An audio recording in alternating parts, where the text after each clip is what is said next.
Live from WRAL News headquarters in Raleigh, your number one source for local news. WRAL News, coverage you can count on. A couple of lingering sprinkles out there this morning. We're going to talk about our small chance for storms today and then a bigger chance over the weekend. And flood damage. One local community is cleaning up today while preparing for more rain this weekend.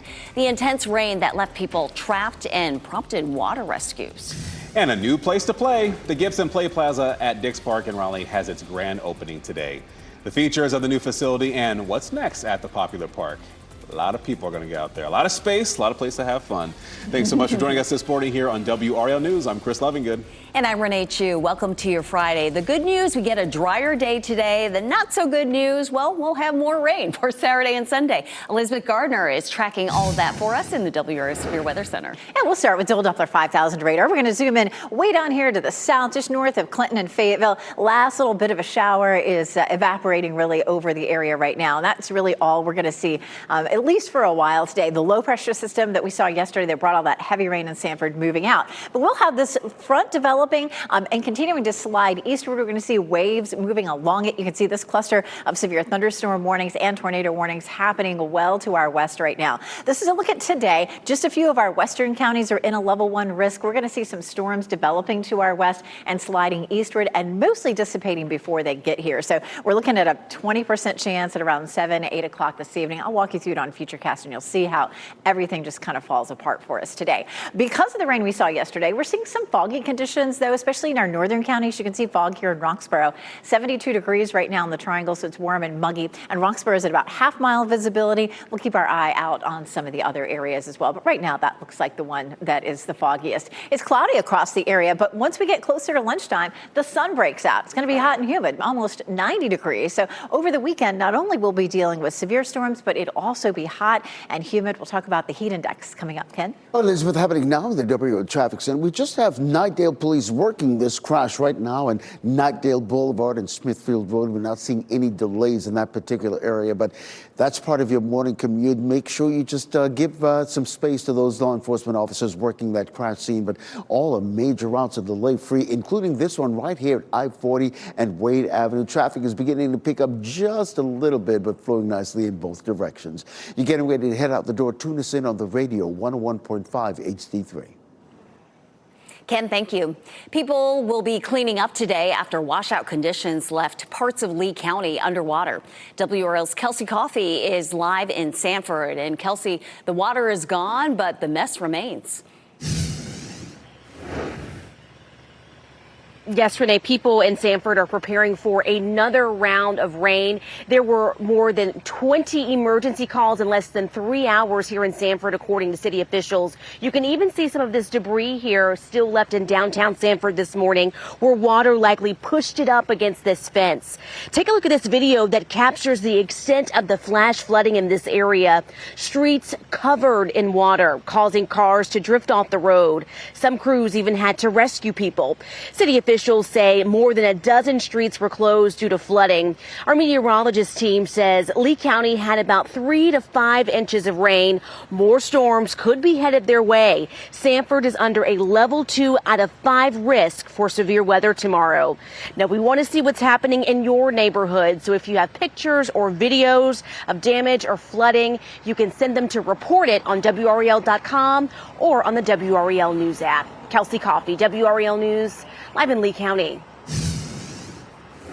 And happening right now in the WRAL Live Center, 4 people are dead. At least 40 people are hurt after Russia launched ballistic missiles and drones in Ukraine. Across Ukraine today, 38 cruise missiles, 6 ballistic missiles, and more than 400 drones is what is being reported. Residents picking up through the debris this morning. Ukraine is hit by nightly drones and missiles. This is something they are used to, but the country has been bracing for a major retaliatory strike promised by President Putin following its daring raids on airfields in Russia. Search and rescue operations are underway this morning, but again, so far they are saying 4 people dead in this.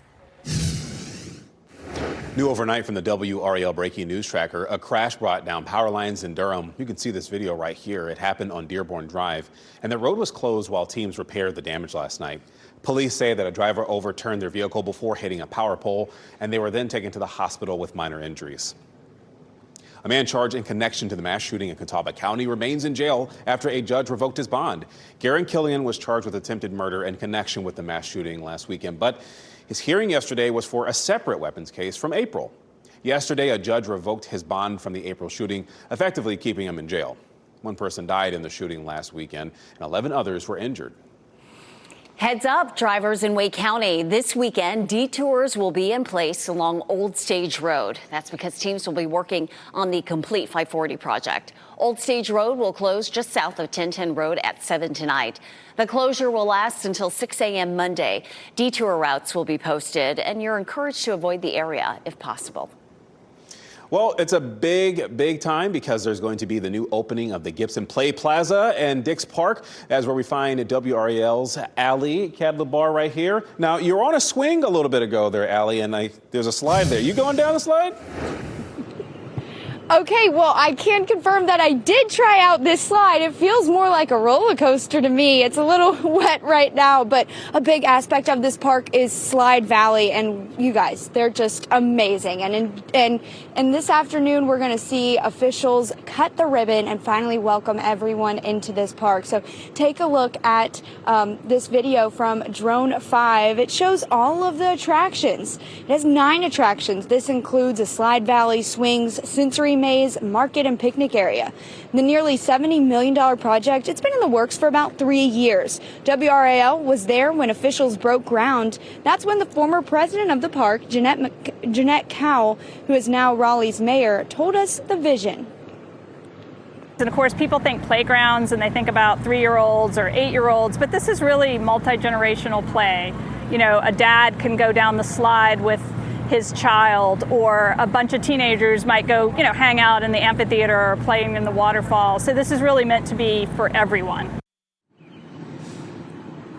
Now, if you plan on heading out here this weekend, it officially opens at 4 p.m. The ribbon cutting's at 4:30. There are events throughout the weekend just for this grand opening. Parking on Biggs Drive, and me going down this slide. That's what's next. Reporting in Raleigh, Allie Cadlebar, WRAL News.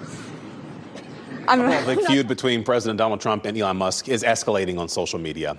Overnight, the White House downplayed the feud, calling it an unfortunate episode for Musk. Musk is claiming that Trump is in the what's called Epstein files.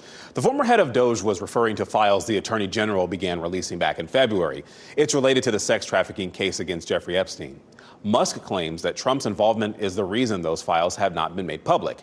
This week, Musk criticized the president's spending bill for failing to reduce the country's debt. And Trump says he is disappointed in Musk and posted on social media saying that Musk, quote, went crazy.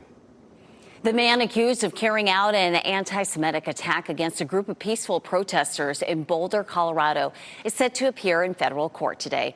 Mohammed Solomon appeared before a Denver judge yesterday, where he was handed down nearly 120 charges, including 28 counts of attempted murder and 1 charge of animal cruelty. Solomon is accused of using a homemade flamethrower and Molotov cocktails in the June 1st attack. At least 15 people were hurt, and a dog was also injured. Leaders in Orange County are encouraging people to wear orange this weekend. This is to observe National Gun Violence Awareness Day, which is today. This is part of a nationwide campaign. And this year, leaders in Orange County are highlighting the steps people can take to prevent gun violence. This includes education and safe storage. The Orange Firearm Safety Team compiled a list of recommended safe practices. You can find that on Orange County's website under Prevention Resources. A North Carolina lawmaker is holding a news conference today at 2 p.m. to talk about Medicaid cuts. And this is in response to federal lawmakers discussing that part of President Trump's so-called Big Beautiful Bill. Democratic State Representative Maria Cervania will join former AARP President Eric Schneiderwind, and they'll talk about the potential effects of the cuts. The Congressional Budget Office estimates nearly 11 million people could lose health insurance by 2034, but that's only if the bill became law. The bill passed in the House 215 to 214, and some Republicans in the Senate say they want to make changes and pass a revised version by July 4th. Today is day 3 to watch some of the best soccer in the country in Cary. The soccer tournament is taking place at WakeMed Soccer Park. The women's tournament gets started at 8 a.m. The men's teams enter the knockout round today. $1 million is on the line in both the men's and women's tournaments. Tickets for today's event are available online. We should get some drier weather for that. Puppy rescue. Local rescue groups are stepping up to help after more than 100 dogs were recovered from a suspected puppy mill in Raleigh. How the dogs are doing and what's being done to get them ready for a new home. And a new travel warning, what you should know as measles cases are rising all across the globe. And yesterday's weather maker is moving out, and the weekend weather makers are headed our way. I'll show you why we're looking at 2 severe weather threats coming up. As you get into your car, tune to WRAL News Plus on your radio. In Raleigh on 99.3 FM. In Durham, 96.5 FM. And everywhere on 101.5 HD3.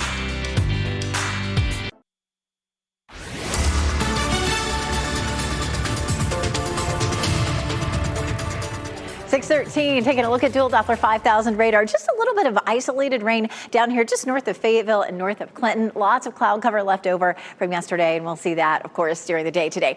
What we're seeing right now, tapering off. We'll see sunshine breaking out before lunchtime. And then late this evening, our western counties could see an isolated shower or thunderstorm. We'll walk through Futurecast coming up and talk a little bit more about that. Heading out the door this morning, again, it's on the gray side out there for us. Right now, we'll take a look at Wilson, Durham, and Fayetteville. Pretty much everywhere it looks like this. Temperatures heading out the door in the low to mid 70s, but it will be a hot and humid day today. With sunshine this afternoon, our high temperature climbs up to nearly 90 degrees. And not only do we have severe storms in our forecast for Saturday and Sunday, but a high heat index to go along with it. We'll take a closer look coming up. Ken? Elizabeth, weather and traffic every 10 minutes. For those of you trying to get an early start to our southern beaches this morning, I-40 westbound, eastbound, all flowing nicely in great direction this morning.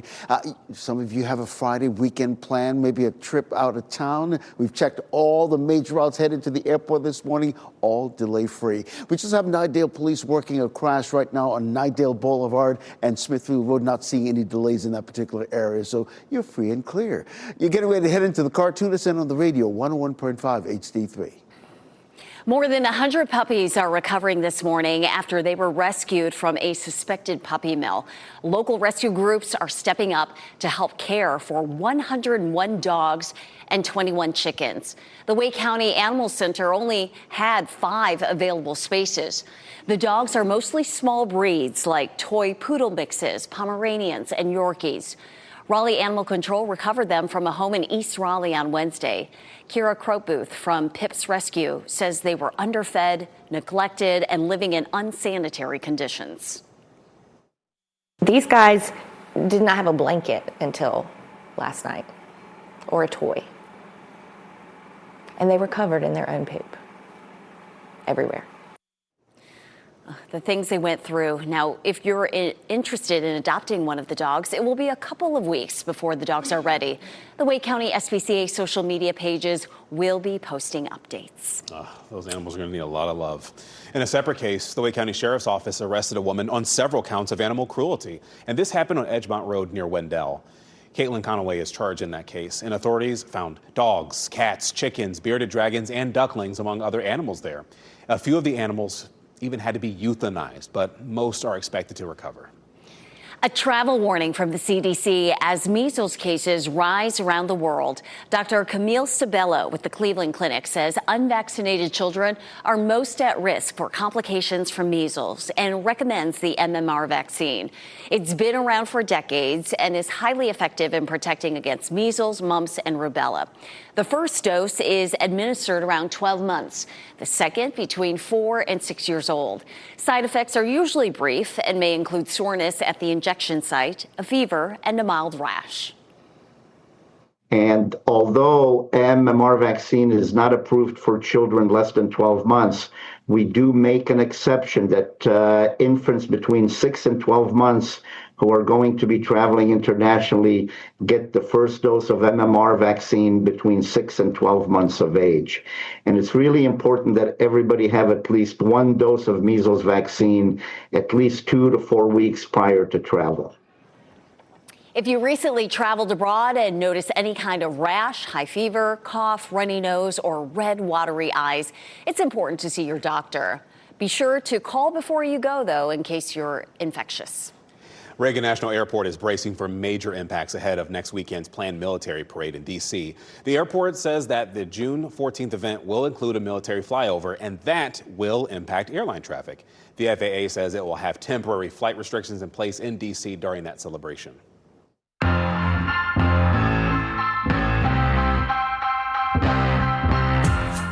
Big performances from a country music favorite, and Pride Month celebrates in the Triangle. Yeah, let's take a look at what's happening in WRAL Out and About Bets Bets.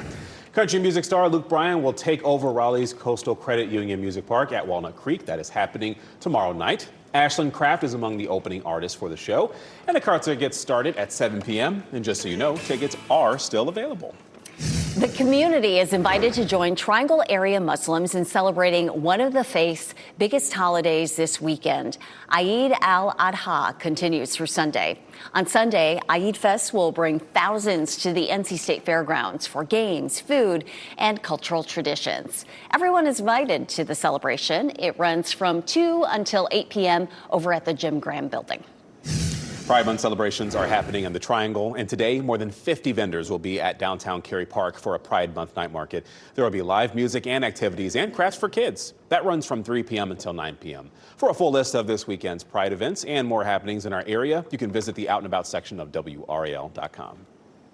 For events today, things should be pretty good as we'll have that drier weather, but Saturday and Sunday, a little iffy. A little wishy-washy there. Yeah. We have meteorologist Elizabeth Gardner tracking that for us here. We're talking about Saturday and Sunday, the potential for rain, Elizabeth. That's right. It's not going to be a washout. It's not going to be like yesterday. It was cloudy all day and just messy and the rain was coming down. It'll be very much like a summer pattern. It's going to be hot and humid, lots of sunshine for the bulk of the day. And then all of a sudden, boom, the storms will develop mid to late afternoon. So don't let that catch you by surprise. Here's a look at Fayetteville, Raleigh, Apex, and Chapel Hill. All cloudy still from yesterday's system. But we'll see these clouds breaking up over the next several hours, and by the time we hit lunchtime, we should be seeing some sunshine. There's a look at the low that brought us heavy rain in places, especially there in Sanford. That's moving off the coast, and then this next front settling in closer to us, and already there's a powerful line of thunderstorms, and that's back across Oklahoma. We have severe thunderstorm warnings and tornado warnings along with that particular band right now. For us, it's a quiet morning. We're looking at some fog in our northern counties, a little sprinkle here in the northern part of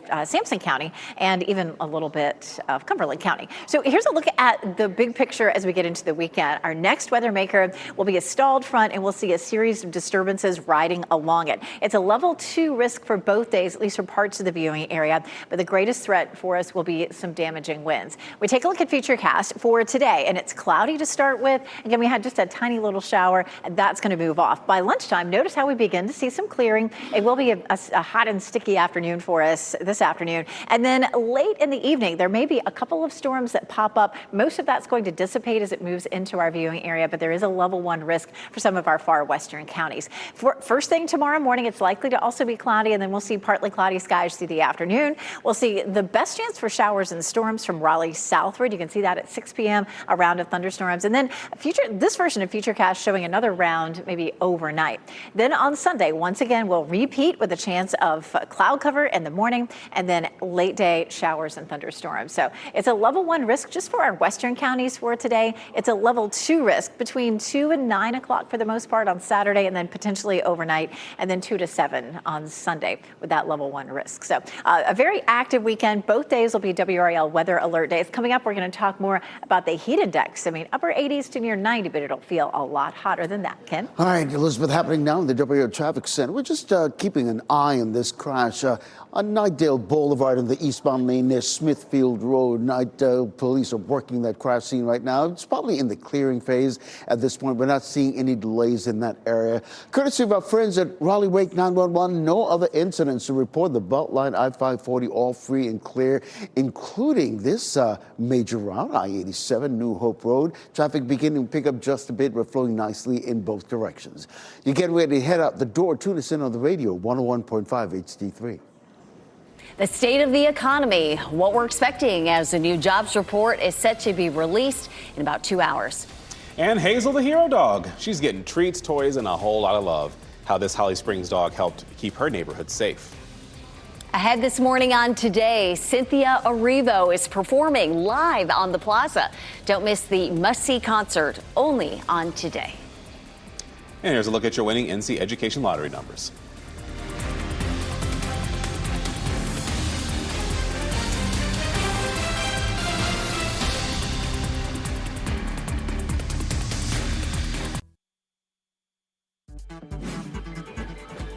This What's Trending report, sponsored by Rug & Home. A record-breaking feat and the return to a famous role. Yeah, Ken Smith is here now with What's Trending. Well, let's start with this record-breaking feat. And Tom Cruise adding a record-breaking stunt to his resume. The actor jumped from a helicopter with a burning parachute 16 times while shooting his latest film, Mission Impossible: The Final Reckoning. Now, because of this, the Guinness Book of World Records has announced Cruise as the record holder for the most burning parachute jumps by an individual. And I don't know why, but I feel like if you won something for this, like for the Guinness Book of Record, it'd be like the longest sprint. I feel like he's always sprinting in his movies, but this is a very hyper-specific one, so 16 times, good on him. Yeah. Props to him that he does his own stunts, and he's still doing them at his age. Yeah, that record will not be broken. I guarantee you that. So listen, people are heading to see Harry Potter. Well, they will be seeing a very familiar face. Actor Tom Felton will be reprising his role as Draco Malfoy in Harry Potter and the Cursed Child. Felton is set to join the cast in November and will be part of the production through March 22nd of next year. This will be his Broadway debut, actually, and Felton says it is quite surreal to be stepping back into this famous character. Yeah, and the Harry Potter and the Cursed Child, that's a sequel. So the kids are older, so he's a parent in that show, and it's good that he's stepping back into the role. It's just very familiar for him. He hasn't aged a bit. Not at all. Not at all. He looks great. Yeah. All right, rescued from flash flooding. Heavy rain in our area left some places underwater and people trapped in their cars. The cleanup efforts this morning ahead of more rain on the way. And a new place to play. We'll take you to the Gibson Play Plaza at Dix Park ahead of its grand opening today. Oh, so much fun. Weather-wise, well, one system that brought us rain yesterday is moving out, but the system that will affect us over the weekend moving in. I'll show you what to expect.